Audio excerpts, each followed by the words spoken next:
राज्याचे आरोग्यमंत्री दीपक सावंत यांचे खासगी सचिव सुनील माळी यांच्यावर 2 मोठे आरोप करण्यात आलेत।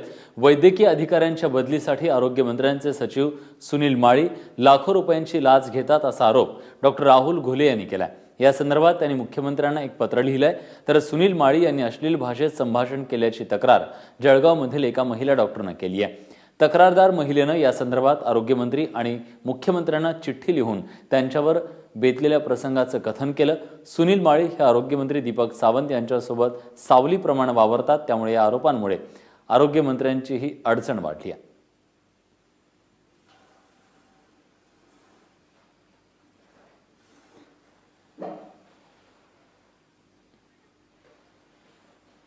स्वतः सुनील माळी आता आपल्या सोबत आहेत फोनवरून, आपण त्यांच्याकडून जाणून घेऊयात। माळीजी, तुमच्यावरती अत्यंत गंभीर आरोप करण्यात आलेले आहेत। एका बाजूला अर्थपूर्ण अशा बदल्या आणि दुसऱ्या बाजूला या महिलेचे आरोप। काय तुमची प्रतिक्रिया? उत्तर. बदल्याच्या संदर्भात मी बोलतो। बदल्यासाठी जे नागरी सेवा मंडळ आहे, नागरी सेवा मंडळामधले जे अधिकारी आहेत ते बदल्या प्रपोज करतात। त्यामध्ये माझा कुठल्याही प्रकारचा रोल नाही आहे। त्यामध्ये जे फक्त आमदार महोदयांचे रिकमेंडेशन लेटर असतात, ते रिकमेंडेशन लेटर मी त्या संबंधित आमच्या जे संबंधित अवर सचिव असतील किंवा संबंधित जॉईंट सेक्रेटरी असतील त्यांच्याकडे दिलेले आहेत। माझं जे काम आहे पीएस म्हणून की आमच्या जे आमदार महोदय आहेत, लोकप्रतिनिधी आहेत, त्यांनी जे रिकमेंड केलेल्या बदल्या आहेत त्या बदल्याची पत्र पोहोचवणं, त्याप्रमाणे कारवाई होते का नाही एवढंच पाहणं, एवढंच माझं काम आहे। त्यामध्ये ह्या बदल्यामध्ये माझा कुठल्याही प्रकारचा संबंध नाहीये। पण घुले तुमच्यावर असा आरोप का करतात? मला समजत नाहीये। हे पाठोपाठ आरोप होत आहेत। काल त्यांनी आरोप केले, आज ही महिला आरोप करते। यामध्ये हे सखोल चौकशीची आवश्यकता आहे। यामध्ये याचं मोठं षडयंत्र असण्याची शक्यता आहे। यामध्ये याचा बोलावता धनी कोण आहे हे पण शोधलं पाहिजे। आणि कोणाला कोण वाटतं? कोणावर संशय आहे का? मला असं काय सांगता येणार नाही, परंतु त्यामध्ये चौकशी होणं आवश्यक आहे। चौकशीमध्ये सगळे बाहेर गेले आहे। बरं, तर तुम्ही मागणी करताय चौकशीची या संदर्भात? यस, मी मागणी करतोय चौकशीची। कोणी करावी अशी अपेक्षा आहे तुमची ही चौकशी? जे हायर ऑथॉरिटीज आहेत माझ्या, ते ठरवतील कुणामार्फत चौकशी करावी।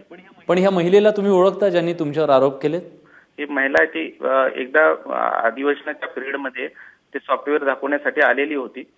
बरं, सॉफ्टवेअर त्यांना मंत्री महोदयांना भेटायचं होतं।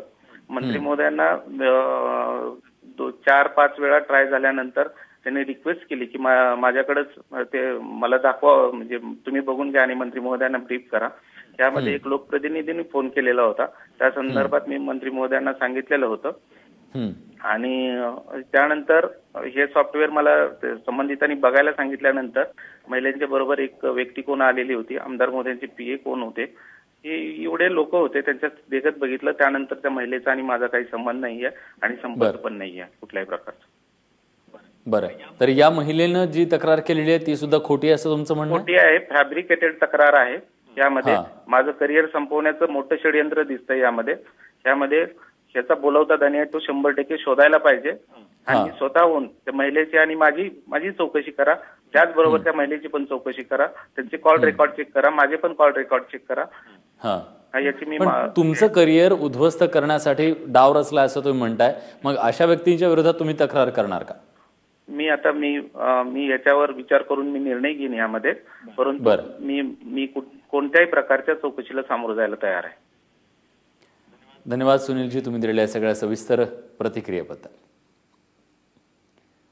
तेव्हा आरोग्यमंत्र्यांचा सचिवांवरती गंभीर आरोप करण्यात आले, पण त्यांचं असं म्हणणं आहे की यात मला गोवलं जात आहे, यात कुठलंही तथ्य नाहीये।